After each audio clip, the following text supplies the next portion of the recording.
My name's Conrad Pope, and I'm here to say a few words about a workshop I'll be holding in Kloster Neuburg in Austria this summer that will cover composing for film, orchestrating for film, and making music to film. You might not know my name, but chances are you've seen a number of the films in which I've participated in the music, in the making of the music. Among them are Harry Potter, the last two installments of 7A and 7B, which I helped produce the score along with composer Alexander Desplat. Among the other films I've worked on are the Star Wars series, Star Trek, Indiana Jones, the Matrix series, Pirates of the Caribbean, and about 400 other films on which I've participated. When I was a student, it was often said that music was a universal language. At the time, I sometimes doubted that, but the older I've become, and through the internet and through mass media, I must say that in my lifetime, that if there is a music that is a universal language, it would have to be film music. Because now the grammar of Hollywood films is understood everywhere in the world. If one hears the opening of Star Wars in China, or New York, or Vienna, or London, I think that every audience knows what's being communicated. And so, towards that end, I hope to foster talent in Europe.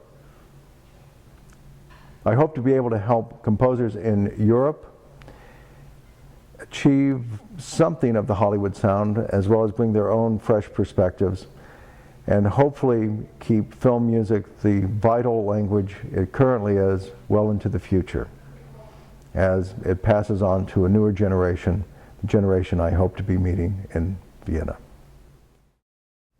This summer, among the topics we'll be covering is spotting film. That is, how do you write music to film? At what point do you start to write music to film? What do you do when you see film that hasn't been scored? And we'll start at the very, very basic beginnings, where we'll take a piece of film with just simple dialogue and most rudimentary sound effects, and we'll look at that film and discover how music can help best tell the story of that film that we'll be looking at.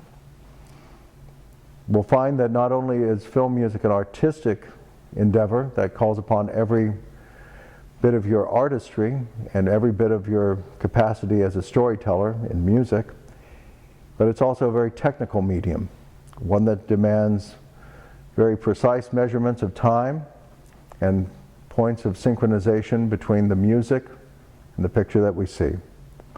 And we're going to learn how to make these technical problems basically not inhibit or hinder our artistic visions for whatever we want to put to film. And so I'm very excited to be able to do this with students who have no experience, or students that have a great deal of experience. And I think together, working together, that we'll be able to all learn and benefit from each of our unique perspectives. And I'm looking forward to hearing everybody's unique contribution to the scenes that we will score this summer. I will be bringing with me clips from films that have been made already and maybe scored by other composers, but we will not have any idea of what that score is. We'll look at these things with fresh eyes and approach them with fresh ears, and hopefully even have fresh ideas. I'm grateful for the cooperation of a number of studios and music supervisors, as well as directors, in supplying these materials. I'm fortunate to be returning to Europe, from where most of the grammar that we know in film music actually first came from.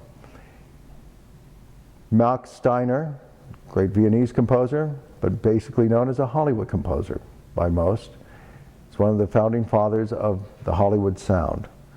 And Erich Korngold, another son of Vienna, helped bring the sound of movies, well, actually the sound of European art music to the movies. And I think it's only turnabout is fair play, as they say here in the States. I think it's only fair that I can return to Europe and bring back, I guess, some of the fruit that has spawned from the seeds planted by the original founding fathers from Europe. It's hard to know what film music would be, actually, without Richard Strauss and Max Steiner and Wagner and much of the German tradition that influenced much early film music. In fact, it's inconceivable. And so in a way, it's that I'm bringing home something that was first brought to America by European artists. And they managed to fashion what is now thought of as a uniquely American sound. On a personal note, I have a connection with Europe to the degree that as a child here in the United States, it was always my great hope to study music in Germany. And I was fortunate enough to have been able to do that when I attended the Hochschule für Musik in Munich, where I studied composition. And now I'm excited to be able to come back and now share with a new generation of students some of the knowledge I've gained as a working composer, orchestrator, arranger, and conductor in Hollywood.